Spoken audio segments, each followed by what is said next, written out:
InSight isn't just a Mars mission, it's really a mission to the terrestrial planet interiors. So Mars is kind of the Goldilocks planets. It's not too big, it's not too small, it's just right. If it was too big, it would have retained a lot of activity and erased all the evidence that we're looking for. If it was too small, it never would have undergone the same processes that formed the Earth, and so it's really just right.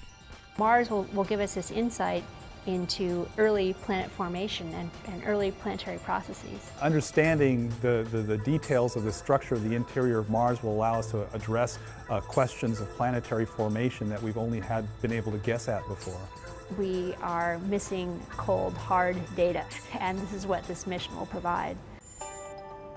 The InSight mission is a geophysical mission to Mars. It's going to go to Mars and take its vital signs. It's going to take its heartbeat, the seismic activity of the planet. So we're going to be doing that using a seismometer, a very high precision seismometer, using techniques that have been well developed on Earth to get the understanding of the crust, mantle, and core, and sort of the relationship between those. It's going to take its temperature by measuring the thermal gradient of the surface, which tells how much heat is coming out. We also have a heat flow probe, we call it HP cubed. And what that does is it's going to basically take the temperature of Mars, and from that it'll be able to understand what the thermal flux is over the course of a full Martian year. And it's going to sort of measure its reflexes by looking at how the rotation wobbles with the tidal effects of the sun. Our final experiment is called RISE, and that's going to be looking at basically the wobble of Mars to help understand what the core size may be in composition. The Lockheed Martin flight system, our role is to build the aeroshell, the cruise stage, and the lander. All three of those have extremely high heritage from Phoenix. 20 meters, 50 meters, standing by for touchdown. Touchdown signal detected.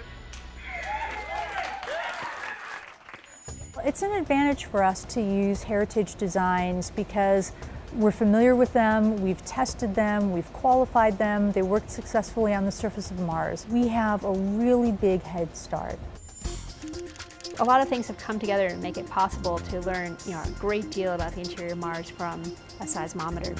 So we have Kness that's building our seismometer that's been under development for many, many years. What it does is it just sits on the surface of Mars, and it's like a stethoscope. It listens to what's going on inside Mars. On the HP cubed instrument, we have that being delivered to us from DLR. That also has been under development for many years. And what this probe does is it penetrates into the subsurface up to 5 meters. On its way, it measures the thermal conductivity. The basic mantra of our flight system design is low risk, and with that is low cost risk. We've been to Mars before with the JPL Lockheed Martin team. We've been to the surface of Mars before successfully with Phoenix. We know how to operate the arm. The surface operations are much, much simpler than Phoenix. We're putting 2 instruments on the surface and then we're leaving them there with no ground in the loop interaction, repetitive weekly uplink downlink sessions. We're just made to do this mission. The heritage for InSight extends way past just the flight system and the hardware. It extends to the personnel, the processes, the tools that we've developed, and so forth. With one spacecraft on a Discovery budget, we're really going to be able to do the science that for the last 20 years we thought would cost at least $1 billion to $1.5 billion and require 3 or 4 spacecraft. We have very robust margins built into InSight. 50% margin on our instrument deployment timeline. We have 50% margin on our science data collection. We have 500% margin on our daily data volume. We're in good shape.